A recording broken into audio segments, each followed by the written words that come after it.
I have a feeling that you may see Andrew Ferguson with a little bit of a pot belly, maybe some love handles. It happens to the best of us. I'm not trying to punch down.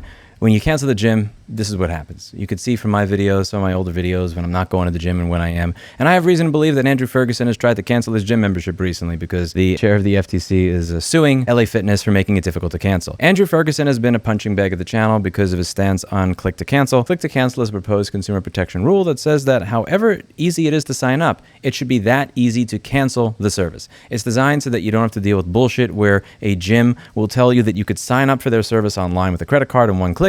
But if you want to cancel, you have to send them certified fucking mail. Not normal mail, certified mail, because certified mail require a trip to the post office, which makes it more difficult. I've talked about that in this video, and this video, and this video, and this video. Yes, you have had people say that if click to cancel got implemented, that people would actually die. They say this with a straight face, and it baffles me. So I wrote a wiki article on it, and I just wanted to go over some of this change of heart that Andrew Ferguson appears to have had. The FTC claims that to cancel in person, gym customers are required to log into the gym's website, not the mobile app that the company promoted for all other functions. Provide their original address, key tag number, first 5 digits of their payment method, download and print a physical cancellation form. Bring the printed form to the gym between 9 a.m. and 5 p.m. And again, no printer, fuck you, no cancel. Monday through Friday only, despite gyms being open 19 hours daily, 7 days a week. Find the one specific operations manager authorized to process cancellations and wait for that manager to process the cancellation, or return another day if unavailable. According to a consumer complaint cited in the FTC filing, since June 2022, my son has been trying to cancel his membership. He travels for work constantly, home only on Sundays. When he attempted to do it in person, they told him he had to see the operations manager, who apparently only works from 9 to 4, Monday to Friday. Mail cancellation process. For mail cancellation, the FTC claims that the gym's customers face these requirements. Same website login and form printing requirements as in-person cancellation.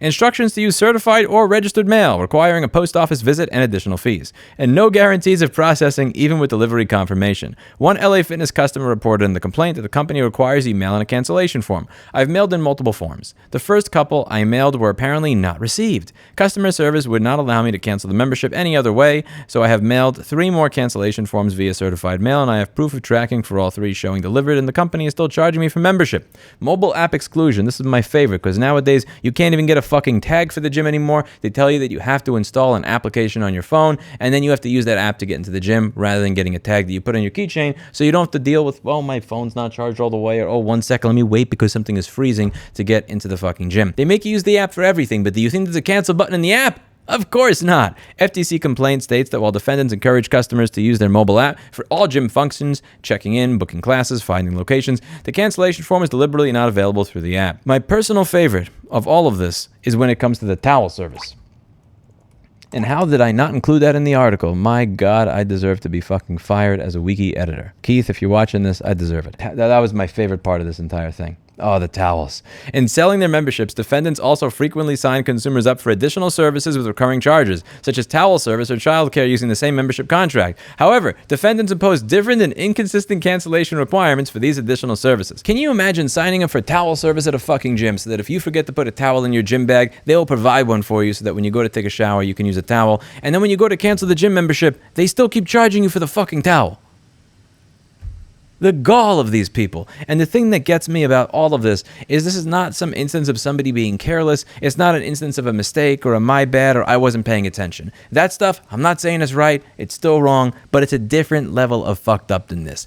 This is the type of shit where you have gone out of your way. People are sitting in a room together wondering, how can we make it as difficult as humanly possible to do this? And then figuring out how to get it done. Adding every single barrier, intentionally, every step of the way. I'll be honest with you, and I feel really bad for how this went.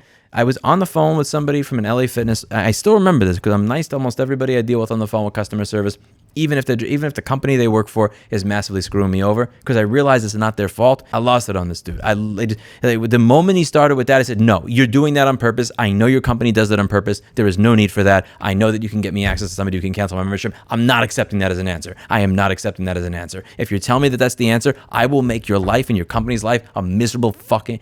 I just lost my shit because I knew that you're doing this on purpose. And I knew that the person that's on the phone does not want to be doing that. He, in his heart and his soul, he knows that he is working for a company that is managed by scum. He knew that when he was saying that, and I could tell from the tone in his voice, and that's why I feel bad, because I know he wasn't trying to do it. I don't know what it was that week. I had run out of patience for when people are putting intentional barriers in the place of me being able to do what I should have the right to do, which is stop giving you my money. I just remember cursing and saying, your company does not have a God-given right or entitlement to my fucking money. I'm very curious if a particular person that I may know has anything to do with this. I'm going to be sending a message when I'm done with this. But in all seriousness, the Clippy is a very accepting movement. We do not care what your stance was on consumer rights yesterday. If you want to put your money where your mouth is and stand up for consumer rights today, I'm happy. I think everybody should be able to cancel their gym membership. I don't think that gyms have a God-given right and entitlement to your money. I think that they should have to earn that the same way that the rest of us do. And if they think they have that God-given entitlement and right to your money, they can go fuck themselves. This is 22 pages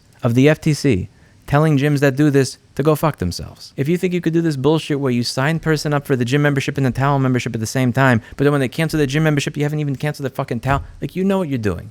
You know what you're doing. I've dealt with credit card companies in the past that are garbage, like Discover, that have sided with the gym, even when I was able to provide them with call recordings and all the evidence that I did everything necessary to cancel my membership.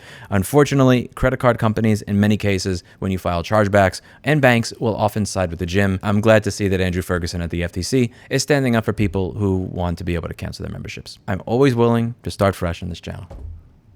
If Andrew Ferguson wants to help you cancel, thumbs up for Andrew Ferguson. And if you see him start to get a little bit more plump over the next few months, then you'll know that the reason this happened is because he tried to cancel his membership at LA Fitness. And it was difficult. See you in the next video. Bye now.